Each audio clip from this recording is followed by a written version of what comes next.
दोस्तों आज class first year 11th की मैं गणित की जो बुक है उसकी फर्स्ट चैप्टर जो सेट है समुच्चय उसकी मैं आज प्रश्नावली फर्स्ट मैं आपको हल करके दिखाऊंगा। दोस्तों ये मैंने यहाँ पे सारे जो क्वेश्चन हैं यहाँ पे ये जो बुक के जो प्रश्नावली के क्वेश्चन है वो सारे के सारे मैंने यहाँ पे उतार लिए, राइट कर लिए और मैं अब इनको सॉल्व करूँगा और आपके लिए पूरी प्रश्नावली मैंने यहाँ पे उतार रखी है और आपके लिए वो मैंने सेट कर ली है। अब मैं यहाँ पे लिखूँगा दोस्तों जे अक्षर से प्रारंभ होने वाले वर्ष के सभी महीनों का संग्रह। तो दोस्तों जे अक्षर से प्रारंभ कौन कौन से होते हैं? जो जे अक्षर से होता है नंबर जो हम यहाँ पे उत्तर में लिखेंगे बराबर करके भी होता है और यहाँ पे हम इसको ऐसे करके लिखेंगे जनवरी, जून, जुलाई, यही हमारे जे अक्षर से प्रारंभ होते हैं। अतः हम कह सकते हैं इसलिए यह एक समुच्चय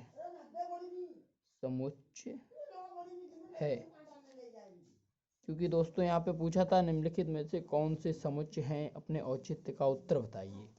उत्तर का औचित्य बताइए। अब यहाँ पे भारत के 10 सबसे अधिक प्रतिभाशाली लेखकों का संग्रह। दोस्तों सभी लेखक प्रतिभाशाली होते हैं क्योंकि यदि कोई भी लेखक प्रतिभाशाली नहीं होता तो वो लेखक नहीं होता। अतः हम कह सकते हैं कि इसे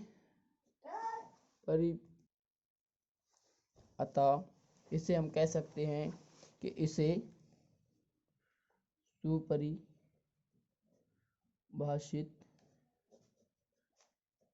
नहीं किया जा सकता है, इसलिए यह समुच्चय नहीं है। अब अगले पे चलते हैं कि विश्व के सर्वश्रेष्ठ 11 बल्लेबाजों का संग्रह। अब बल्लेबाज स्वयं में सभी सर्वश्रेष्ठ होते हैं क्योंकि वे सर्वश्रेष्ठ नहीं होते तो बल्लेबाज नहीं होते, इसलिए हम कह सकते हैं कि इसे उत्तर लिख के इसे सुपरिभाषित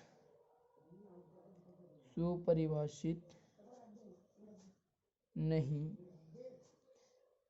किया जा सकता,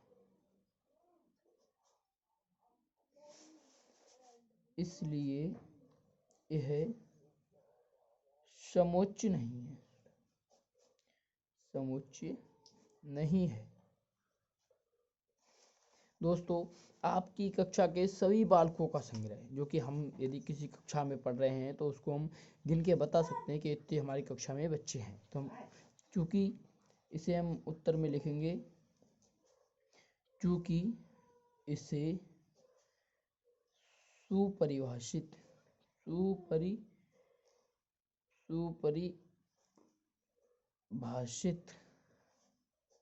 क्योंकि इसे सुपरिभाषित किया जा सकता है इसलिए यह समुच्चय है। इसलिए दोस्तों ये समुच्चय आपको समझ में तो आता होगा। अब 100 से कम सभी प्राकृत संख्याओं का समुच्चय। 100 से कम मतलब 1 से 99 तक की जो भी हमारी संख्याएं होती हैं, जिसे मैं यहाँ पे आपको लिख के दिखा दूँ उत्तर 1 2 3 4 5 डैश डैश डैश डैश ये 99 तक जो होती हैं, क्योंकि 100 से कम पूछी सभी प्राकृत संख्या ये हमारी हो गई, इसलिए यह समुच्चय है। अब बात करते हैं लेखक प्रेमचंद्र द्वारा लिखित उपन्यासों का संग्रह। वेरी सिंपल, क्योंकि हमें पता है उपन्यास कौन कौन से इन्होंने लिखे। तो इन्होंने लिखा है पहला गबन,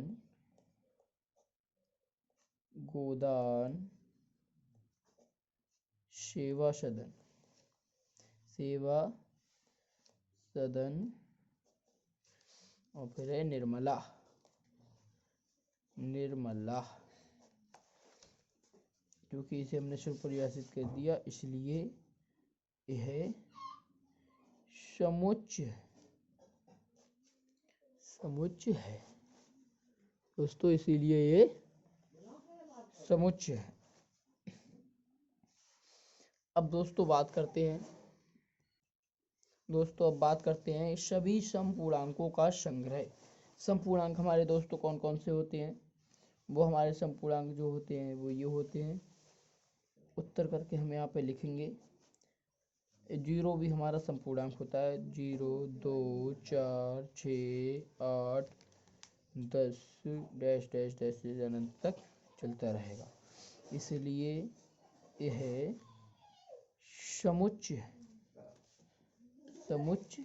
है। इसलिए यह समुच्चय है। अब बात करते हैं अध्याय में आने वाले प्रश्नों का संग्रह। अध्याय में हमारे जो भी प्रश्नावली करते हैं उसमें कितने प्रश्न हैं इसको हम स्वपरिभाषित करके बता सकते हैं। तो हम इसे लिखेंगे उत्तर में, क्योंकि इसे परिभाषित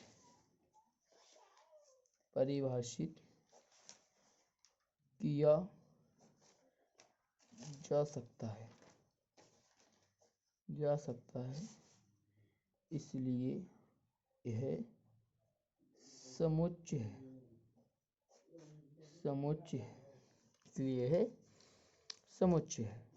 अब दूसरे अगले बढ़ते हैं विश्व के सबसे अधिक खतरनाक जानवरों का संग्रह। क्योंकि किसी के लिए मच्छर भी खतरनाक होता है, किसी लिए शेर नहीं होता है, तो इसलिए हम कहेंगे कि उत्तर में लिखेंगे कि इसे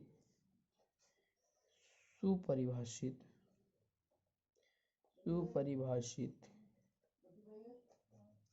नहीं किया जा सकता है इसलिए यह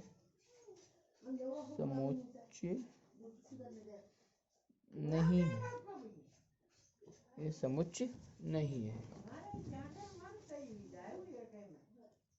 दोस्तों एक बार फिर देख लीजिए, क्योंकि दिखाई नहीं दे भी सकता है। आप देख लें, आप मैंने जिस तरह से लिखा है आप उसकी फ़ोटो का वो स्कैन भी कर सकते हैं इसको। अब अगले चलते हैं अगले क्वेश्चन की तरफ, वो मैंने इधर लिखे हैं।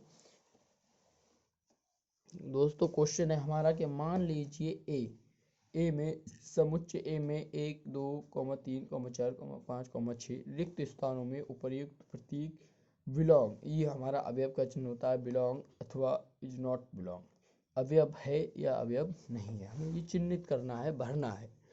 तो 5 दोस्तों, सबसे पहले 5, क्या इसमें 5 है? 5 अवयव है ए का, तो हम इसे ऐसे लिख देंगे, 5 अवयव है ए का।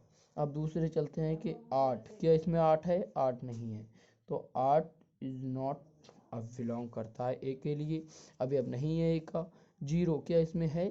0 भी नहीं है। 4, क्या इसमें है? 4 ये है, ए का अवयव है, तो इसे हम ऐसे लिखेंगे। 2, क्या इसमें है? ए का अवयव है। 10, क्या इसमें है? नहीं है, तो इज नॉट बिलोंग करता है, ये अवयव नहीं है ए का। अब बात करते हैं समुच्चय निर्माण विधि की। दोस्तों निम्नलिखित समुच्चयों को रोस्टर विधि में लिखिए। रोस्टर विधि में कॉमा लगा के लिखा जाता है, तो हम यहाँ पे लिखेंगे रोस्टर विधि में। यहाँ पे ए बराबर एक्स सच दैट एक्स एक पूर्णांक है और -3 जो है एक्स का मान -3 से तो बड़ा है परंतु 7 से छोटा है, तो हमारा जो -3 से जो बड़ा आएगा तो वो हमारा आएगा यहाँ पे -2, -1, -0, -1, -2, -3, -4, -5, -6, क्योंकि 7 से हमारा छोटा है। ये हमारा आंसर हो गया। अब बात करते हैं एक्स सच दैट एक्स संख्या जो है वो 6 से कम एक प्राकृत संख्या है, 6 से कम, तो हम यहाँ पे b बराबर लिखेंगे। यहाँ पे हम दोस्तों b बराबर लिखेंगे कि 1, 2, 3, 4, 5, क्योंकि 6 से कम प्राकृत संख्या पूछ लिया है। अब है सी सी में भी हम इसी तरह से लिखेंगे कि एक्स सच दैट संख्या 2 अंकों की ऐसी प्राकृत संख्या है जिसे अंकों का योगफल 8 है, जिसमें ऐसी प्राकृत संख्या है जिसके अंकों का योगफल 8 है। तो एक में यदि हम 7 जोड़ दें तो 8 हो जाती है। एक में यदि हम 7 जोड़ते हैं तो हमारी 8 हो जाती है। और दोस्तों यदि हम 2 में 6 जोड़ते हैं तो हमारी 8 हो जाती है। 3 में 5 जोड़ते हैं तो ये कॉमा यहाँ पे नहीं लगेगा। 3 में 5 जोड़ते हैं 8 हो जाती है। 4 में 4 जोड़ते हैं 8 हो जाती है। 4 और 5 में 3 जोड़ते हैं 8 हो जाती है। 6 में जो 2 जोड़ते हैं 8 हो जाती है। 7 में 1 जोड़ते हैं 8 हो जाती है। और 8 में यदि हम 8 में 0 को जोड़ते हैं तो हमारी 8 हो जाती है। अब डी की तरफ चलते हैं कि बराबर एक्स सच दैट एक्स संख्या अभाज्य एक अभाज्य संख्या है जो कि 60 की भाजक है। तो 60 की भाजक हमारी 2 होती है। 2 हमारी 60 की भाजक है। 3 60 की भाजक है। 5 60 की भाजक है, क्योंकि इससे 2 पूरा पूरा कट जाता है, 60 पूरा पूरा डिवाइड हो जाता है। अब बात करते हैं ट्रिगोनोमेट्री शब्द के सभी अक्षरों का समुच्चय, जो कि हमारा ये होगा ट्रिगोनोमेट्री। जो ये होती हैं जिन्हें हम अलग अलग तोड़ के शब्दों को लिखा जाता है। तो पहले हमारा टी, कोई भी शब्द दोहराया ना जाए, T R I G O N M. अब टी हम ई तो लेंगे, ई भी नहीं, ई लेंगे, टी नहीं लेंगे। आर हमने ले लिया, आर ले लिया है। अब केवल ओनली वाई लेंगे। ये हमारा आंसर हो जाता है। अब आते हैं एफ, वेटर। वेटर शब्द के सभी अक्षरों का समुच्चय। तो जो हमारा बेटर है, बेटर शब्द के सभी अक्षरों का समुच्चय। तो बेटर, तो इसमें बनेगा B comma E comma T comma R, जो कि हमारा आंसर है। अब बात करें समुच्चय। निम्नलिखित समुच्चयों को समुच्चय निर्माण रूप में व्यक्त कीजिए। समुच्चय निर्माण रूप में हमें व्यक्त करना है। तो दोस्तों समुच्चय निर्माण रूप में हमें व्यक्त करना है तो हम पहले ए बराबर ऐसे करके लिखेंगे, 3 दूनी 6, 3 या 9, चौका 12, क्योंकि इसमें हमें 3 का पहाड़ा है, 3 का गुणज है। क्योंकि हम यहाँ पे देख लेते हैं या रफ कार्य कर लेते हैं कि 3 दूनी 6, 3 या 9, 3 चौक 12।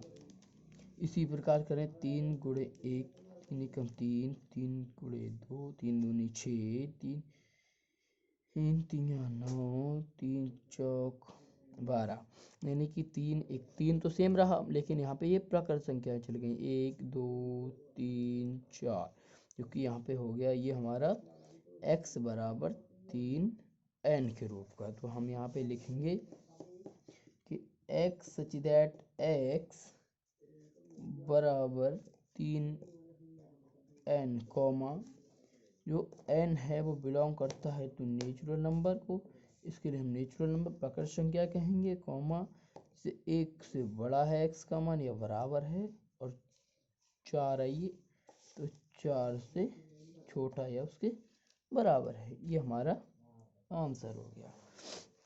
अब बात करते हैं इसकी बी। तो बी हमारा क्या है? तो बी हमारा है 2 दूनी 4 दूनी 8 दूनी 16 दूनी 32, 2 का वर्ग कम 2, 2 दूनी 4। इसका हमारा ऐसे आएगा 2 का वर्ग 1, 2 एकम 2, फिर 2 का वर्ग 2, फिर 2 का वर्ग 3, फिर 2 का वर्ग